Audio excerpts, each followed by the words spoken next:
오늘 우리에게 해주신 하나님 말씀은 민수기 28장 1절에서 15절입니다. 봉독하겠습니다. 여호와께서 모세에게 말씀하여 이르시되 이스라엘 자손에게 명령하여 그들에게 이르라. 내 헌물, 내 음식인 화제물, 내 향기로운 것은 너희가 그 정한 시기에 삼가 내게 바칠지니라. 또 그들에게 이르라. 너희가 여호와께 드릴 화제는 이러하니 1년 되고 흠없는 순양을 매일 두 마리씩 상번제로 드리되 어린 양 한 마리는 아침에 드리고 어린 양 한 마리는 해질 때 드릴 것이요. 또 고운 가루 10분의 1 에바에 빻아낸 기름 4분의 1 흰을 섞어서 소제로 드릴 것이니 이는 시내산에서 정한 상번제로서 여호와께 드리는 향기로운 화제며 또 그 전제는 어린 양 한 마리에 4분의 1 흰을 드리되 거룩한 곳에서 여호와께 독주의 전제를 부어 드릴 것이며 해질 때에는 두 번째 어린 양을 드리되 아침에 드린 소제와 전제와 같이 여호와께 향기로운 화제로 드릴 것이니라. 안식일에는 1년 되고 흠없는 순양 2마리와 고운 가루 10분의 2에 기름 섞은 소제와 그 전제를 드릴 것이니 이는 상번제와 그 전제 외에 매 안식일의 번제니라. 초하루에는 숫송아지 2마리와 순양 1마리와 1년 되고 흠없는 순양 7마리로 여호와께 번제를 드리되 매 숫송아지에게는 고운 가루 10분의 3에 기름 섞은 소제와 순양 1마리에는 고운 가루 10분의 2에 기름 섞은 소제와 매 어린 양에는 고운 가루 10분의 1에 기름 섞은 소제를 향기로운 번제로 여호와께 화제를 드릴 것이며 그 전제는 숫송아지 1마리에 포도주 반 흰이요 순양 1마리에 3분의 1 흰이요 어린 양 1마리에 4분의 1 흰이니 이는 1년 중 매월 초하루의 번제며 또 상번제와 그 전제 외에 염소 1마리를 속죄제로 여호와께 드릴 것이니라. 아멘.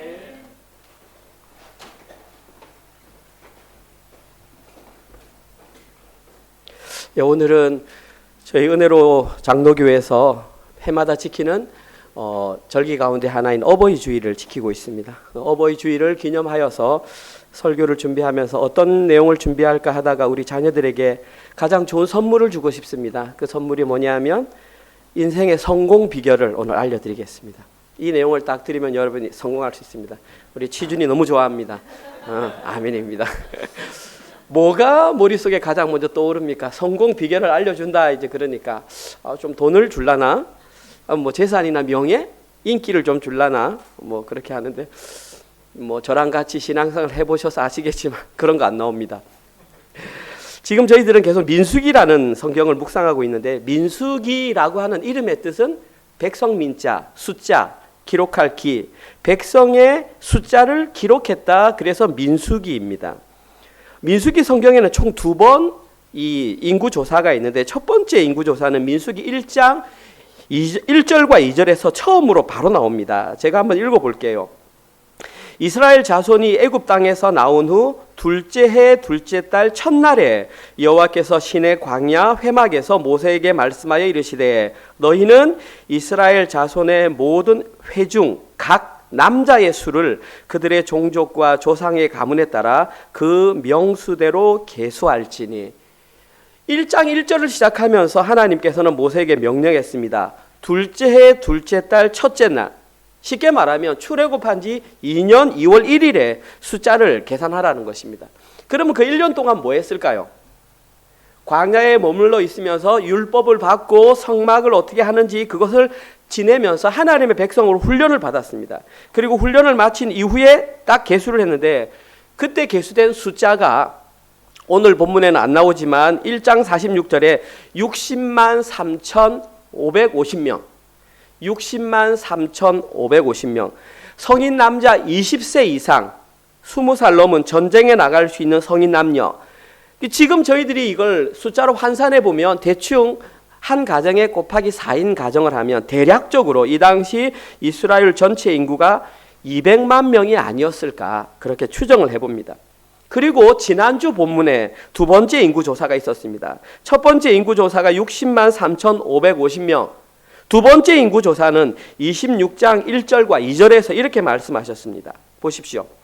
연병 후에 여호와께서 모세와 제사장 아론의 아들 엘르아살에게 말씀하여 이르시되 이스라엘 자손은 온 회중의 총수를 그들의 조상의 가문을 따라 조사하되 이스라엘 중에서 20세 이상으로 능히 전쟁에 나갈 만한 모든 자를 계수하라 하시니, 여기서 말하는 연병이라고 하는 것은 지난주 우리가 말씀 묵상했을 때에 시므온 지파라는 한 지파가 있었는데 그 지파가 모압 여인들과 음행함으로써 우상 숭배를 함으로 말미암아 그 연병으로 한 자리에서 24,000명이 목숨을 잃었습니다. 그리고 그 대부분의 지파에 속한 사람이 시므온 지파에 속한 사람이었습니다. 그리고 이때는 출애굽한 지 40년 되던 때, 단 한 달 혹은 두 달만 지나면 이들은 다 가나안 땅에 들어갈 사람들인데, 그리고 가나안 땅에 들어가면 땅을 분배받는데 땅은 인구수에 비례해서 받는데 1차 인구 조사 때 약 5만 명 이상 되던 인구가 두 번째 인구 조사에서는 2만 2천 명으로 줄어버리는, 3만 7천 명이 사라져버리는 그런 불운을 겪게 되었습니다. 그러함에도 불구하고 이스라엘의 총수는 60만 1,730명. 아까 1차 때 얼마라고 그랬습니까? 60만 3,550명. 2차 인구조사 때 60만 1,730명. 계산하면 약 1,820명 정도가 줄었습니다. 방금 들으셨으면 아시겠지만 연병으로 인해서 한 자리에 2만 4천 명이 죽었습니다. 만약에 그 2만 4천 명이 안 죽었다면 인구수는 훨씬 더 늘어났겠죠. 그러나 안타깝게도 그런 일이 발생했지만 인구 숫자는 거의 변동이 없었습니다. 이 내용을 들으면 좀 느낌이 어떻습니까? 저는 이 내용을 읽으면서 또 지난주에 말씀 묵상 때도 말씀드렸지만 저는 너무나 놀랐습니다. 한번 보십시오. 첫 번째, 1세대 인구 가운데에 아론이 아니죠. 여호수아와 갈렙을 제외한 모든 성인은 다 죽었습니다. 남자들. 그리고 마실 물도 없고 만나 외에는 먹을 게 없던 광야에서, 그것도 40년이라는 시간이 지났을 때에 처음 인구조사와 두 번째 인구조사가 큰 차이가 없었다는 것은 정말 기적과 같은 일입니다. 우리가 보기에는 기적과 같지만 사실은 이건 기적이 아니라 하나님의 놀라운 은혜의 결과입니다. 보십시오. 계속해서 민수기는 반란과 탐욕과 막 하나님을 대적하는 것으로 가득했지만 하나님께서는 그들에게 징계를 주셨음에도 불구하고 그들을 지켜주시고 보호하셔서 첫 번째와 동일한 숫자를 유지할 수 있도록 은혜를 베풀어 주셨습니다. 민수기는 한마디로 말해서 하나님의 은혜가 아주 정확하게 기록된 성경입니다. 이렇게 인구조사가 마무리되어 갈 즈음에 이제 하나님께서는 너의 역할이 끝났다라고 말씀하시고 후계자를 세우라고 말씀하셨습니다. 민수기 27장 22절 23절입니다. 모세가 여호와께서 자기에게 명령하신 대로 하여 여호수아를 데려다가 제사장 엘르아살과 온 회중 앞에 세우고 그에게 안수하여 위탁하되 여호와께서 모세에게 명령하신 대로 행하였더라. 하나님께서 모세를 불러서 이제 너 역할 끝났으니까 후계자 세울게. 후계자는 바로 여호수아야. 그랬더니 모세는 거기에 대한 토를 달지 않고 네 하나님 하고서 바로 자신의 시종이었던 여호수아에게 안수하고 위탁해서 모든 직분을 다 맡겼습니다. 그리고 이제 남은 것은 인구조사도 끝났겠다. 전열도 갖추어졌겠다. 여호수아를 중심으로 해서 가나안 땅에 들어가서 전쟁을 하면 됩니다. 자, 그러니까 인구조사가 끝난 다음에 가나안 땅에 들어가면 되는데 오늘 본문에 보니까 방금 읽었던 내용이 28장 내용입니다. 전쟁에 가서 싸우는 내용이 아니라 여러분들이 너무나 어려워하시고 사실은 좀 지루해하시는 제사에 관한 내용이 기록되어 있었다는 사실입니다. 일반적으로 생각하면 전쟁을 해서 어떻게 무찔러라라는 게 나와야 되는데 그런 내용은 하나도 없이 제사는 이렇게 드리고 무슨 말인지 못 알아듣는 그런 내용을 기록해놨습니다. 더 놀라운 것은 레위기 전체가 다 뭐로 기록되어 있습니까? 제사 아닙니까? 그 내용 전체를 다 제사에 관해서 알려주셨음에도 불구하고 여기서 또다시 왜 제사를 언급하시는 걸까요? 그 이유는 바로 지금 가나안 땅에 들어가는 사람들의 대부분이 2세대 이스라엘이기 때문입니다. 2세대 이스라엘 백성들이 들어가면 그들의 눈에는 여러 가지 보이는 화려한 것들과 적들과 이런 것들이 보입니다. 그러다 보면 하나님과의 관계를 잊어버릴 수 있죠. 그들이 눈이 훼손되기 전에 하나님께서는 전쟁보다 더 중요한 것을 그들에게 알려주셔야만 했던 것입니다. 다시 말해서 오늘 본문에 기록된 이 제사 제도는 단순하게 하나님께 제사를 이렇게 드려라 저렇게 드려라 그것을 말하는 것이 아니라 그것보다 훨씬 더 중요한 내용, 오늘 설교 제목이었던 인생에서 성공할 수 있는 비결을 하나님께서 알려주셨다는 것입니다. 더 재미있는 것은 2세대 이스라엘 백성들에게만 알려준 것이 아니라 지금 이 시대를 살아가고 있는 저와 같은 1세대 그리고 여러분들과 같은 2세대들에게 지금 하나님께서 어떻게 해야 승리하는지 알려줄게, 잘 들어 라고 지금 말씀하시는 것입니다. 따라서 저희들은 광야와 같은 인생길을 걸어가고 있습니다. 이때에 여러분이 진짜 승리할 수 있는 비결이 오늘 본문에 있으니까 다른 주일 설교에도 집중하셨겠지만 오늘은 특별히 더 집중하셔서 꼭 어떤 성공 비결을 가져가야 할지 여러분들이 챙겨가시기 바랍니다. 오늘 본문의 첫 번째 살펴볼 내용은 인생의 첫 번째 성공의 비결입니다. 제가 그냥 결론부터 말씀드리겠습니다. 첫 번째 성공 비결은 물질의 주인이 하나님을 인정하는 것입니다. 아이고 목사님 그게 무슨 성공 비결이에요. 힘들어, 너무 힘들어. 아니고요. 한번 천천히 들어보십시오. 첫 번째 인생의 성공 비결은 물질의 주인이 하나님임을 인정하는 것. 오늘 본문 28장 1절과 2절입니다. 여호와께서 모세에게 말씀하여 이르시되 이스라엘 자손에게 명령하여 그들에게 이르라. 내 헌물, 내 음식인 화제물, 내 향기로운 것은 너희가 그 정한 시기에 삼가 내게 바칠지니라. 하나님께서 이 본문에서 가장 먼저 명령한 것은 나의 헌물, 나의 예물, 나의 화제물을 나에게 바치라. 이것이 첫 번째 명령이었습니다. 여러분, 누군가가 누구에게 지시를 할 때에 명령을 내릴 때 가장 중요한 것은 가장 먼저 언급을 합니다. 다시 말해서 지금 여기에서 이 내용이 언급되었다는 것은 이 하나님의 명령이 가장 중요하다라는 사실입니다. 하나님의 가장 중요한 명령, 나의 헌물을 나에게 바치라 이것입니다. 여기에는 세 가지가 있습니다. 첫 번째, 하나님의 헌물. 두 번째, 하나님의 음식인 화제물. 하나님의 향기로운 것. 세 가지라고 되어 있는데 사실 이것은 한 가지입니다. 우리 표현에는 나의라고 되어 있어 세 가지처럼 보이지만 한 가지입니다. 제가 그것을 설명드리겠습니다. 첫 번째, 여기에 기록된 헌물이다 라고 하는 이 단어의 히브리어는 여러분이 잘 아는 단어 고르반입니다. 조금 히브리어답게 말하면 코르반이라고 말할 수 있습니다. 코르반은 예수님 당시에 예수님께서 바리새인들에게 말했던 그 고르반이라는 단어하고 똑같은 단어입니다. 그 의미는 드려진 것, 바쳐진 것 이 말이십니다. 다시 말해서 이것은 하나님께 바쳐진 헌물이니까 아까워하지 말고 기쁨으로 바치라는 것입니다. 그러면서 그와 연관된 단어가 두 번째, 내 음식인 화제물 되어 있는데 이 음식이라는 단어가 떡 혹은 빵, 식물 이런 뜻입니다. 그러니까 내 식물, 내 음식. 그 다음에 그 뒤에 나와 있는 화제물은 말 그대로 불로 태워서 드리는 제물. 그 다음 세 번째 나와 있는 향기로운 것. 이건 두 단어입니다. 조금 어렵습니다. 한번 들어보십시오. 레아흐라고 하는 단어와 니호히라고 하는 단어인데 이 레아흐라고 하는 단어는 냄새 이런 뜻입니다. 향기. 그 다음에 니호히라고 하는 단어는 누군가를 달래다 혹은 기쁘게 하다 그런 뜻입니다. 그래서 두 단어를 합치면 기쁘게 하는 향기 혹은 달래는 냄새. 제가 말씀드렸잖아요. 결국은 하나라고요. 하나님께서 바치라고 원한 것은 하나님께 바쳐진 헌물을 그냥 바치지 말고 불로 태워 화제물로 들이대 하나님께서 기쁘게 받으시는 냄새로 바치라는 것입니다. 이렇게 말씀하신 이유는 단 하나입니다. 그 모든 것이 하나님의 것이기 때문입니다. 그러면 끝났습니다. 이것만 실현되면 하나님의 성공 비결은 끝났습니다. 이대로만 살면 그냥 그들은 승승장구할 수 있습니다.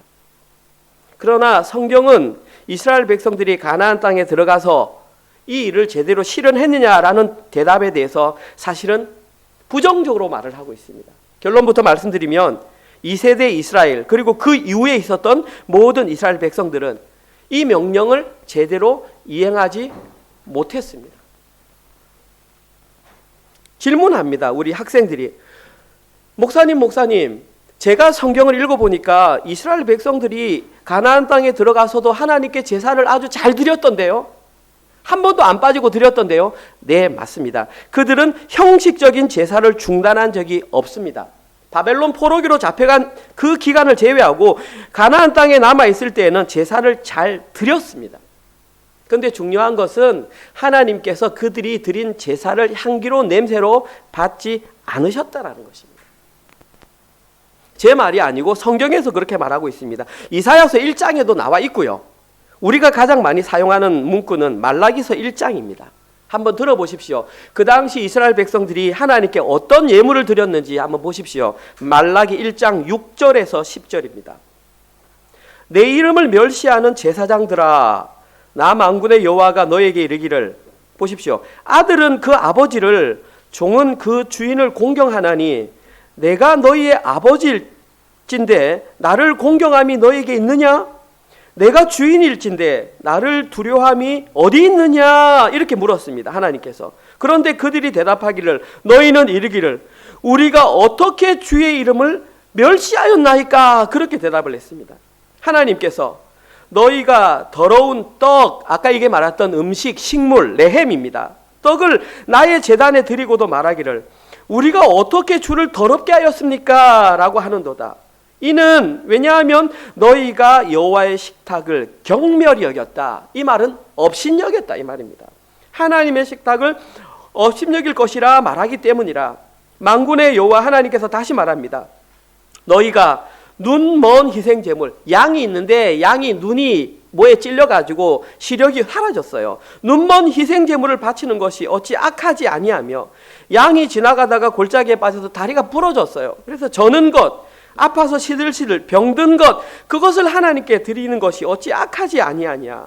이제 이것을 너희 총독에게 드려보라. 그가 너를 기뻐하겠으며 너를 받아주겠느냐. 만군의 여호와가 다시 말씀하십니다. 너희는 나 하나님께 은혜를 구하면서 우리를 불쌍히 여기소서 하여 보라.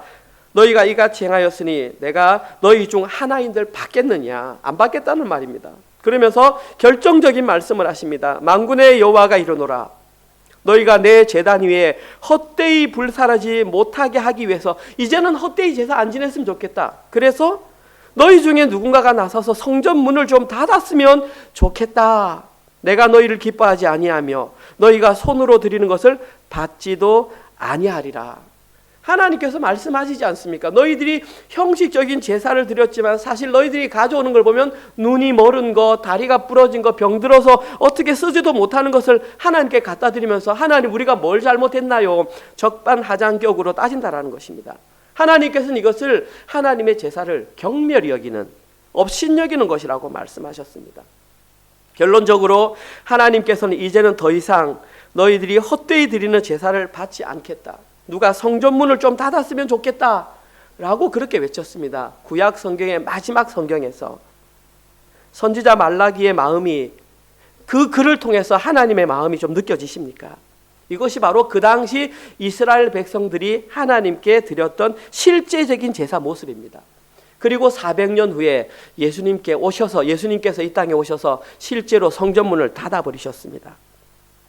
여기서 중요한 문제는 왜 이스라엘 백성들이 하나님께 제물을 드릴 때에 눈먼 것, 다리 저는 것, 병든 것을 하나님께 제물로 드렸을까요? 답은 너무나 간단합니다. 그 이유는 자기들이 가지고 있는 그 양이 전부 다 자기 것이라고 생각했기 때문입니다.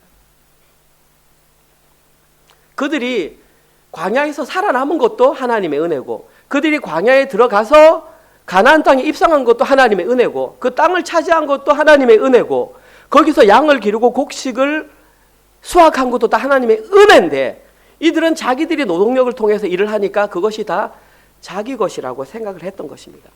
자, 그러니까 내 것을 가지고 하나님께 바치려고 하니까 가장 좋은 것, 생생한 것 시장에 갖다 팔면 돈이 되는데, 근데 어차피 지금 눈먼 것, 다리 저는 것, 병든 것은 팔아도 돈 안 되고, 그런데 제사는 지내야 되겠고, 그러니까 갖다 버리는 심정으로 그냥 더러운 것을 그냥 하나님께 이렇게, 결론적으로 말하면 하나님께 제사 드리는 것이 아까웠다라는 것입니다.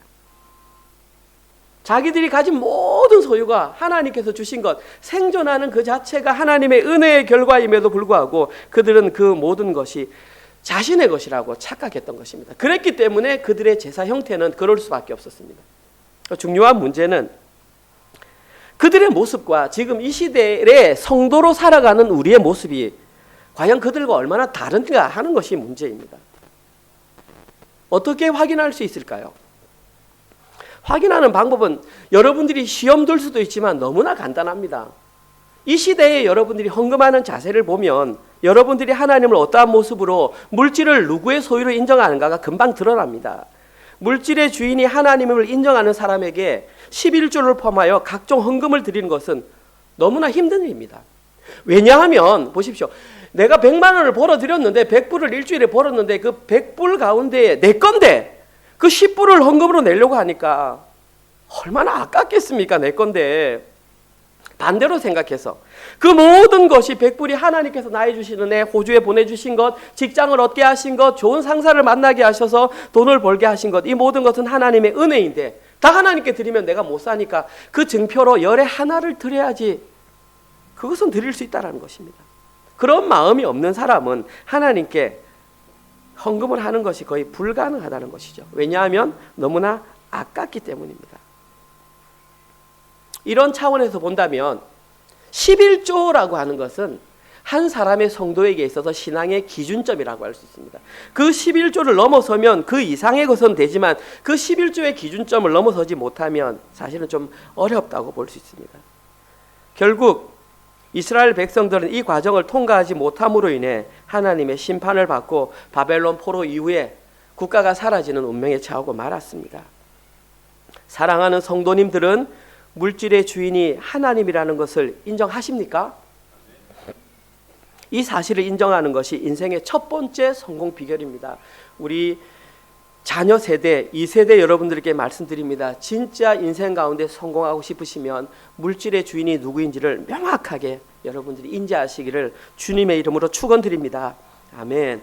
두 번째, 다음으로 저희들이 살펴볼 내용은 인생의 두 번째 승리 비결입니다. 그럼 물질이 하나님의 것이라고 인정을 했다면 두 번째 승리 비결은 마찬가지입니다. 시간의 주인이 하나님임을 인정하는 것이 두 번째 승리 비결입니다. 오늘 보면 2절에서 8절입니다. 끝까지 읽으면 좋지만 너무 길어서 8절까지만 읽겠습니다. 이스라엘 자손들에게 명령하여 그들에게 이르라. 내 헌물, 내 음식인 화제물, 내 향기로운 것은 너희가 그 정한 시기에 삼가 내게 바칠지니라. 또 그들에게 이르라. 너희가 여호와께 드릴 화제는 이러하니 1년 되고 흠없는 숫 양을 매일 2마리씩 상번제로 드리되 어린 양 1마리는 아침에 드리고 어린 양 1마리는 해질 때에 드릴 것이요. 또 고운 가루 10분의 1 에바에 빻아낸 기름 4분의 1 흰을 섞어서 소제로 드릴 것이니 이는 시내산에서 정한 상번제로서 여호와께 드리는 향기로운 화제며 또 그 전제는 어린 양 1마리에 4분의 1 흰을 드리되 거룩한 곳에서 여호와께 독주의 전제를 부어 드릴 것이며 해질 때에는 두 번째 어린 양을 드리되 아침에 드린 소제와 전제와 같이 여호와께 향기로운 화제로 드릴 것이니라. 여기에 보시면 지금 가장 먼저 발견할 수 있는 것이 하나님께 제물을 드리되 반드시 정한 시기에 드리라고 했습니다. 그리고 제가 방금 읽었던 이 정한 시기는 매일 드리는 번제입니다. 매일 항상 드리는 번제다. 그래서 우리 한글 성경에는 상번제 이렇게 번역을 했습니다. 상번제, 항상 드리는 번제. 좀 어려운 단어를 쓰면 히브리어는 올라 타미드라고 합니다.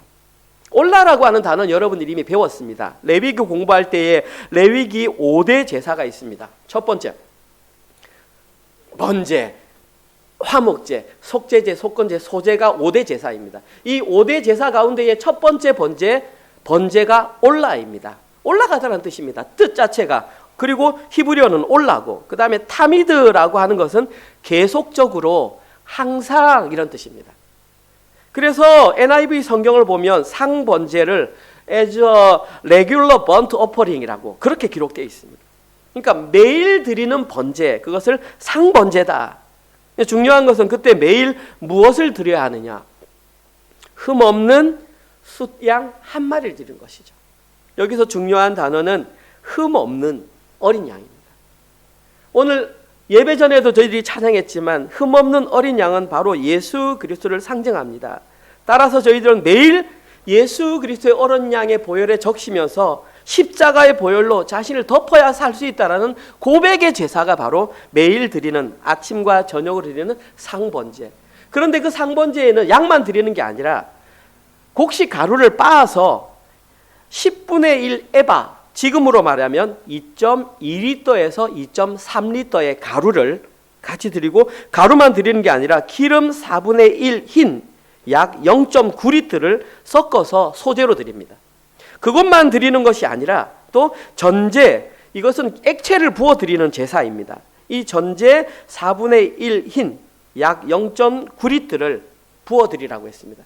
근데 오늘 성경에는 독주를 드리라 그랬는데 여기서는 독한 술이라고 말할 수도 있겠지만 사실은 보리나 밀이나 혹은 각종 과일을 발효시켜 만든 술이라고 할 수 있습니다. 원래 출애굽기 29장 40절에서는 포도주를 전제로 묵으라고 했습니다. 그런데 왜 오늘 본문에는 독주라고 기록했냐 하면 가나안 땅 초기 정착했을 때에 포도 수확까지는 시간이 걸립니다. 그러니까 전제를 드려야 하는데 포도주가 아니라 독주로 드릴 수 있다. 다시 말해서 무엇을 드려도 상관이 없다라는 것입니다. 하나님께 전제의 형태로 아침과 저녁에 양을 통해서 상번제, 그 다음에 곡식을 통해서 소제, 그 다음에 독주나 포도주를 통해서 전제를 드려야 한다. 이렇게 말했습니다. 그러면 하나님께서 그걸 향기로운 냄새로 받으시겠다. 이게 매일 드려야 되는 겁니다. 매일 아침과 저녁으로. 이렇게만 해도 좀 귀찮을 텐데 사실은 오늘 본문 9절 이하에 9절과 10절에 보면 매 주일, 오늘처럼 주일 안식일이 된다면 안식일 제사를 드려야 됩니다. 그 특징이 뭐냐 하면 매일 드리는 제물의 곱하기 2. 그러니까 나머지 사람들은 안식일이라고 쉬겠지만 제사장은 2배로 바빠지는 거죠. 왜냐하면 드려야 될 제물이 그만큼 더 많아지기 때문에. 이것이 첫 번째 특징입니다. 그리고 또 일주일 만에 끝나는 것이 아니라 오늘 본문 11절 이하 15절까지 기록된 이것은 매월 첫날, 그러니까 매월 1월 1일, 2월 1일 매월 첫날에는 또 다른 제사를 드려야 됩니다. 오늘 성경 우리가 가지고 있는 개역 개정 성경에는 이것을 초하루라고 표현했습니다. 그 전의 성경에는 이것을 월사학이라고 표현했습니다. 다시 말해서 매월 첫날에는 수송아지 2마리, 큰 송아지 2마리, 그 다음에 수양 1마리 따로 드리고 1년 되고 흠없는 어린 양 7마리를 드려야 됩니다. 그러니까 제물이 지금 엄청난 겁니다. 그러니까 매월 첫날에는 제사가 엄청나게 많이 드려지는 것이고 뿐만 아니라 거기에 필요한 소제와 전제는 또 많이 드려져야 되고요. 그런데 이게 끝이 아닙니다. 이 월삭 제사 때에 가장 중요한 것은 반드시 속죄제가 포함되어야 된다는 것입니다. 왜 속죄제가 드려야 될까요? 한 달 동안 지었던 이스라엘 백성들의 모든 죄를 사한 후에 새롭게 한 달을 시작한다라는 의미예요. 그래서 한국에는 월삭 기도회라는 것이 존재하는 것이죠. 안타깝게도 끝이 아닙니다. 오늘 본문은 아니지만 내일 본문 그리고 29장 본문에 보면 이제는 해마다 드려야 될 제사가 있습니다. 절기가 있는 것이죠. 여러분이 잘 아시는 출애굽을 기념하는 6월절 1월 14일부터 일주일 동안, 그로부터 49일 뒤에 드리는 77절, 우리가 말하는 오순절, 7월 1일에 드리는 나팔절, 7월 14일에 10일에 드리는 대속죄일, 1년에 한 번 전체 죄를 씻는데 7월 15일부터 일주일간 지켜지는 장막절. 이것이 1년 돌아가는 제사입니다. 정신이 하나도 없습니다. 아니 목사님, 우리가 유대인도 아니고 구약시대 사람도 아니고 내가 이것을 왜 알아야 됩니까? 몰라도 상관없습니다. 그러나 성경을 자세히 읽어보면 여기에 기록된 절기가 예수 그리스도의 생애와 정확하게 일치한다는 것을 알면 그 의미가 와닿습니다. 6월절, 출애굽, 구원, 그 다음에 77절, 초실절, 첫 열매 되신 부활의 주님, 나팔절과 장막절, 재림의 주님, 이 모든 것이 우리가 기억될 하나의 상징적인 물이었던 것입니다. 아무리 그렇다 할지라도 너무 제사가 촘촘한 거 아닙니까? 매일 드려라, 일주일에 한 번씩 드려라, 매월 드려라, 1년에 드려야 될 제사가 이만큼이다. 왜 하나님께서는 지키기도 힘든 이와 같은 제사 제도를 촘촘하게 지키라고 명령하셨을까요? 그 이유가 두 번째입니다. 두 번째 성공 비결을 가르쳐주기 위함입니다. 하나님께서 이렇게 촘촘하게 제사 제도를 만드신 이유는 하나님께서 물질의 주인일 뿐만 아니라 시간의 주인임을 잊지 말고 알려주기 위해서, 우리가 얼마나 연약한 존재이면 자꾸 까먹으니까 매일 제사 드리면서 내가 시간의 주인이라는 것을 기억하라는 것입니다. 그런데 과거의 이스라엘 백성들이나 지금 이 시대를 살아가는 성도들은 시간 그건 제 거 아닙니까? 24시간 내가 돈 주고 산 것도 아니고 그건 내 거 아닙니까? 당연하다고 생각합니다. 그러나 결코 그렇지 않습니다. 이 땅을 살아가는 사람 가운데에 시간을 소유할 수 있는 사람은 단 한 사람도 없습니다. 오늘 저녁이라도 당장 하나님께서 우리를 불러가시면 저희들은 아무런 대답할 이유 없이 곧바로 하나님 곁으로 갈 수밖에 없는 연약한 존재들입니다. 우리는 하나님께서 허락하신 시간의 범위 내에서 살고 있을 뿐입니다. 그럼에도 불구하고 하나님께서 돈을 안 받았으니까, 값없이 선물로 주셨으니까 마치 시간이 자신의 것으로 착각하고 살아가고 있는 것입니다. 그러니까 내일 뭐 할까, 내일 뭐 먹을까 걱정하며 염려하는 것이죠. 제가 말씀드린 것은 계획 세우지 말라는 얘기가 아닙니다. 계획을 세우되 하나님의 범위 안에서 세워야 우리 가운데 불안감이 사라진다는 것입니다. 우리가 이처럼 불안감을 가지고 무엇을 먹고 살지라고 생각하는 것은 타락한 인간의 본질입니다. 하나님께서 원래 인간을 창조하실 때는 이런 마음이 없었습니다. 하나님께서는 아담과 하와를 창조하시고 보기에 좋았다, 토브라고 말씀하셨습니다. 이 말의 의미는 시간의 주인이 하나님임을 인정하는 존재였다, 이 말입니다. 시간이 하나님의 것임을 인정하기 때문에 하나님만 의지하며 살게 된다. 하나님 의존적인 존재가 바로 선한 존재라는 것입니다. 그럼 이 관계가 언제 깨어졌냐 하면 선악과를 따먹고 그 관계가 깨어져 버렸습니다. 선악과를 따먹은 순간 이제 인간은 가인의 원리로 살아가야 됩니다. 내가 왕이 되어서 내가 힘을 써서 살아가는 원리가 아니면 못 살게 되었다는 뜻입니다. 이것이 다른 말로 죄라는 것입니다. 하나님과의 관계가 끊어진 상태, 하나님을 의지하지 않는 상태가 바로 죄라는 것입니다. 창세기 6장 5절에서 9절입니다. 여호와께서 사람의 죄악이, 보십시오, 하나님께서는 아셨습니다. 사람의 죄악이 세상에 가득함과 그의 마음으로 생각하는 모든 계획이 항상 악할 뿐임을 아셨습니다. 선악과 먹은 이후에 아무리 사람이 생각하고 계획을 세워도 하나님을 의지하지 않으면 악하다는 걸 아셨습니다. 그래서 땅 위에 사람 지으심을 한탄하사 마음에 근심하시고 이르시되 내가 창조한 사람을 내가 지면에서 쓸어버리되 사람으로부터 가축과 기는 것과 공중의 새까지 그리하니니 이는 내가 그것들을 지었음을 한탄함이니라 하시니라. 끝났습니다. 그럼 세상에 소망이 없을까요? 그렇지 않습니다. 그러나 노아는 여호와께 은혜를 입었더라. 이것이 키포인트입니다.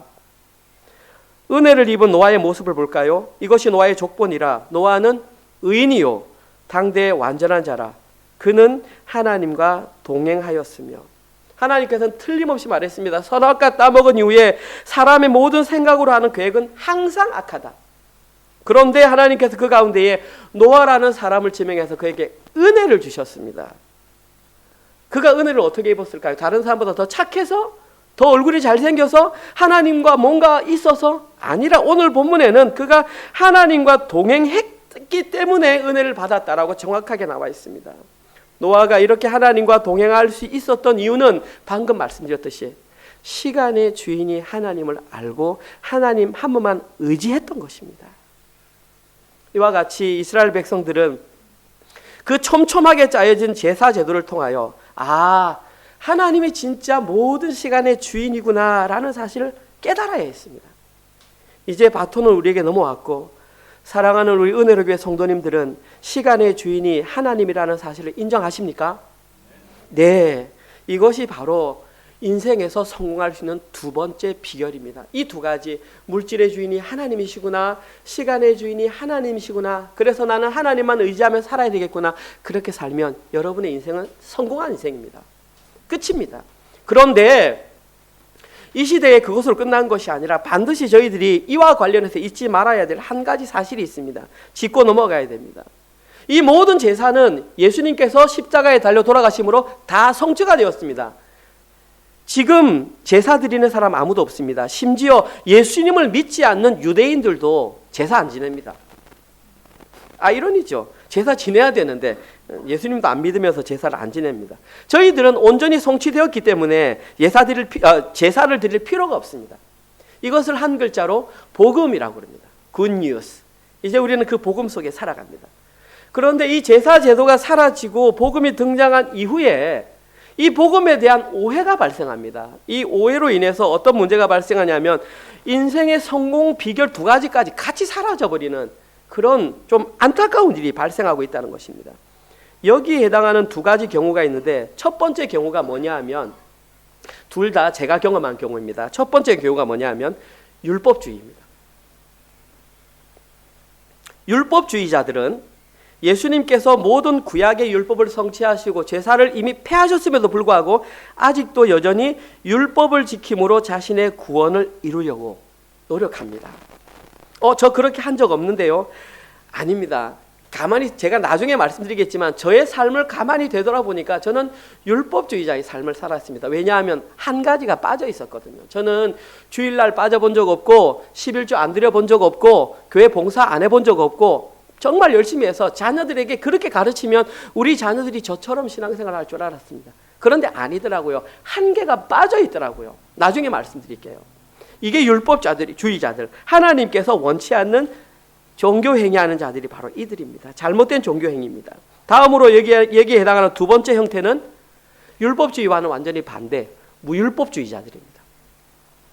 이 무율법주의자들은 반대로 얘기합니다. 예수님께서 모든 율법을 완성하셨기 때문에 이제 더 이상 율법에 매이지 않아도 된다라고 말하면서 방종된 생활을 합니다. 제가 이 생활도 살았습니다. 교회에서 그렇게 열심히 했으면서도 또 사람들을 만났을 때는 어차피 나 구원받았으니까 내가 여기서 술 한잔 한다고 해서 천국 못 가는 거 아니잖아 라고 말하면서 저를 스스로 위로했던 적이 있었습니다. 더 놀라운 게 뭔 줄 아십니까? 방금 말했던 두 가지 율법주의와 무율법주의가 극과 극으로 완전히 다른 것처럼 보이죠. 표면적으로 보면. 그런데 깊이 들어가 보면 이 두 개는 하나의 논리를 주장하고 있습니다. 그들이 주장하는 하나의 공통적인 현상은 자기가 자기 인생의 왕이 되어서 하나님의 왕되심을 거부하는 것입니다. 가인의 논리로 살아가는 것은 이들의 공통점입니다. 쉽게 말해서 율법주의와 무율법주의는 모두 복음의 가장 핵심 내용인 제가 놓치고 있었던 자기 부인을 인정하지 않습니다. 이들은 자기 부인만 빼고 모든 거 다 합니다. 교회에 나와서 할 수 있는 모든 행동 다 합니다. 그런데 유일하게 안 하는 것이 자기 부인을 못합니다. 이들이 왜 자기 부인을 안 할까요? 그만큼 힘들고 그만큼 어렵기 때문이죠. 그런데 자기 부인이 빠진 복음은 복음이 아닙니다. 뭐 예가 될지 모르겠지만 안고 없는 찐빵은 찐빵이 아닙니다. 단무지가 빠진 김밥은 김밥이 아니듯이 복음에서 자기 부인이 빠져버리면 복음이 아닙니다. 그들이 남들이 아니라 제가 아무리 그럴싸한 교회 내에서 그럴싸한 직분을 가지고 봉사를 하고 심지어 제가 속한 그 조직이 아무리 크다고 할지라도 그 조직에 자기 부인이 빠져 있다면 이건 저희 교회에 해당되는 것입니다. 그곳에서 드려지는 어떤 예배도 하나님께서는 향기로운 냄새로 받으시지 않으십니다. 이것은 교회의 크기와 상관이 없습니다. 아무리 큰 교회, 저희들 교회 같은 작은 교회라 할지라도 자기 부인이 빠져버린 그 재물은 하나님께서 받지 않으십니다. 왜냐하면 방금 말씀드린 십자가 복음의 핵심이 바로 자기 부인이기 때문입니다. 이 자기 부인이 바로 나의 모든 시간, 나의 모든 물질이 나의 것이다라고 인정하는 것입니다. 그리고 현실의 삶에서 자기 부인을 실제로 살아내는 사람들에게 입으로 나타나는 고백이 나의 모든 재물은 하나님의 것이며 나의 모든 시간은 하나님의 것입니다 라는 고백이 나온다는 것이죠. 이거 제 말이 아니라 성경에 실제로 그렇게 기록되어 있고 복음으로 정확하게 살았던 모든 믿음의 선조들, 마틴 루터나 존 켈빈이나 아니면 미국의 조나단 에드워드나 모든 청교도들이 다 그런 삶을 살았습니다. 심지어 우리나라에서 이런 현상이 초창기에 발생했다는 것입니다. 지금은 많이 사라지고 없지만 이 말씀만 드리고 설교를 마치겠습니다. 1890년에 한국에 우리나라에 강화도라고 하는 섬에 복음이 들어왔습니다. 그리고 그 마을에 가장 먼저 복음을 받아들인 사람이 그 마을의 훈장이었던 박능일이라고 하는 사람이 회심을 했습니다. 그리고 이 사람은 자기가 가르치는 서당을 그냥 간판을 내려버리고 거기다가 예배당을 지어버렸습니다. 그러면서 오는 사람들에게, 주변 사람들에게 막 예수님의 십자가 복음, 자기 부인을 막 가르쳤습니다. 그런데 그 중에 한 사람, 종순일이라고 하는 사람이 그 교회에 오게 되어서 복음을 듣게 되었습니다. 그런데 이 종순일이라고 하는 사람은 그 마을에서 가장 땅을 많이 가지고 있는 사람, 가장 큰 부자였습니다. 그 마을에서 종순일 씨에게 돈을 빌리지 않은 사람은 단 한 사람도 없었습니다. 그리고 그의 땅을 밟고 지나가지 않으면 못 지나가는 상황이었습니다. 그런데 이 사람이 복음을 받아들였는데 성경을 이제 읽을 거 아닙니까? 저희들처럼 읽는데 마태복음 18장을 딱 읽는데 마태복음 18장에 그 유명한 1만 달란트 빚진 사람 비유가 나오는 것입니다. 성경을 읽다 보니까 내가 구원을 받아서 1만 달란트를 빚진 사람이네. 그런데 우리 마을 사람들 보니까 전부 나한테 베나리온 빚진 사람들이야. 나 이거 어떡하지? 하다가 이분이 그럼 내가 말씀대로 살아야 되겠다 생각을 해서 그 자기에게 빚졌던 모든 사람들 다 불렀습니다. 자기 집으로. 그러니까 사람들이 가면서 이제 우리에게 빨리 빚 갚으라고 하는갑다. 어떡하지? 돈 없는데 하는데 그 사람이 하는 말이, 내가 성경을 읽는데 이런 부분을 읽었는데 내가 이렇게 읽다 보니까 물질의 주인이 내가 아니라 하나님이라는 것을 내가 알게 되었습니다. 여러분들 빚 문서 다 내놓으십시오. 그러면서 선교사님이 보는 가운데 화롯불에다가 그 문서를 다 태워버렸습니다. 그래서 사람들이 이게 진짜 사실이냐? 사실입니다. 저는 말씀에 기록된 대로 살겠습니다. 그 이후로 그 마을에 있는 사람들이 다 교회로 몰려왔는 것은 지당한 말씀이죠. 여기서 끝난 것이 아닙니다. 그가 마태복음 19장 21절 예수님을 찾아왔던 부자 청년이 어떻게 하면 영생을 얻을 수 있습니까? 네 소유를 팔아 가난한 자들을 나눠주라 그랬더니 또 내가 보니까 소유물이 너무 많은 거야. 이 돈으로 어떻게 하지 하다가 교회당을 지으면서 교회의 묘지터를 다 샀습니다. 그래서 교회와 관련된 사람들이 돌아갔을 때는 전부 다 여기에다 장사를 지내라고. 그리고 누가복음 10장 말씀과 사도행전 1장 8절 말씀을 읽으면서 누가복음 10장에는 70인의 전도대, 사도행전 1장 8절은 그 잘 아시는 대전도 명령. 내가 이걸 그대로 살아야 되겠구나 생각하면서 자기 부인과 함께 손을 잡고 자기의 재산들을 정리해서 주문진, 웅진, 그리고 서해에 있는 외딴 섬을 돌면서 평생을 10여 개의 교회를 개척하면서 복음 전도자로 살았던 사람이 바로 종순일이라는 사람입니다. 그 조나단 에드워드 외국 사람들뿐만 아니라 우리 한국에도 그러한 사람이, 우리 선조들이 그렇게 살고 있었다라는 사실입니다. 그들이 왜 그렇게 살았을까요? 그들은 시간의 주인이 하나님, 물질의 주인이 하나님임을 인정했기 때문에, 그리고 성경에서는 그들을 향하여 성공한 인생을 산 사람이라고 말합니다. 사랑하는 성도 여러분, 인생에서 성공을 경험하고 싶습니까? 그렇다면 여러분의 현실의 삶을 통해서 자기 부인의 삶을 살아가시길 바랍니다. 그리고 하나님이 내 모든 물질과 소유의 시간의 주인임을 인정하시기 바랍니다. 어떻게 할까요, 목사님? 그러면 매일 아침 첫 시간을 하나님께 드리시기 바랍니다. 다른 거 여러분께 바라는 거 아무것도 없습니다. 우리 은혜로 교회에서는 다른 거 아무것도 안 바랍니다. 아침에 눈을 딱 떴을 때에 5분에서 10분만 하나님께 말씀 묵상으로 상번제 드리시기 바랍니다. 그래서 그 말씀을 통해서 하나님이 내 시간의 주인이심을 먼저 인정하시기 바랍니다. 그리고 감동이 일어나고, 그리고 어떤 내 삶의 변화가 일어났을 때에 그 이후의 것들을 여러분들이 하나님의 자녀답게 살아가시면 좋겠습니다. 단 하루 5분만 먼저 일어나셔서 말씀 묵상으로 상번제를 드리시고, 잠자리에 들기 전에 우리 자녀가 계신 분들은 자녀를 모아놓고 오늘 말씀 묵상 나누온 것이 우리에게는 어떠한 영향력을 끼쳤는지 한 번만 나누시고 주무시면, 우리는 아침과 저녁으로 상번제를 드리시며 시간의 주이신 하나님을 인정하고, 그 이후에 은혜와 감동이 되시면 물질의 주인이 하나님인 것을 여러분의 삶으로 고백하시면 됩니다. 한 주간 동안 그러한 삶을 살아가시는 모든 분들 되시기를 주님의 이름으로 축원드립니다. 아멘. 하나님, 우리에게 주어진 삶을 열심히 살아내게 하여 주시옵소서. 그러나 여기가 우리가 영원히 살 곳이 아님을 반드시 기억하며 이 땅을 살아가게 하여 주시옵소서. 하나님, 참으로 주님께서 우리의 시간의 주인이시며 우리의 물질의 주인이심을 인정하는 그러한 삶을 살아가게 하여 주시옵소서. 그리하여서 그 모든 것을 통하여 복음의 핵심인 자기를 부인하고 자기 십자가를 지는 그 길을 우리의 삶으로 매일매일 살아내게 하시옵소서. 특별히 가장 아침에 눈을 뜨기 힘든 아침의 시간을 하나님께 드리기를 소망합니다. 하나님, 작은 결단부터 실천하기를 소망합니다. 우리는 연약합니다. 우리는 부족합니다. 때로는 게으릅니다. 하나님, 그러나 그 작은 것을 통하여 우리가 하나님의 자녀인 것을, 하나님 한 분만을 의지하는 존재임을 우리의 삶으로 증명해내게 하여 주시옵소서. 일주일 동안 하나님께서 우리에게 직장과 사업체와 또 여러 가지 수입의 근원을 주셨습니다. 하나님, 그것을 통하여 물질의 주인이 하나님을 인정하는 마음으로 열의 하나를 하나님께 기쁨으로 바칩니다. 또 주정헌금과 성교헌금과 그 외의 각종 헌금을 하나님께 올려드립니다.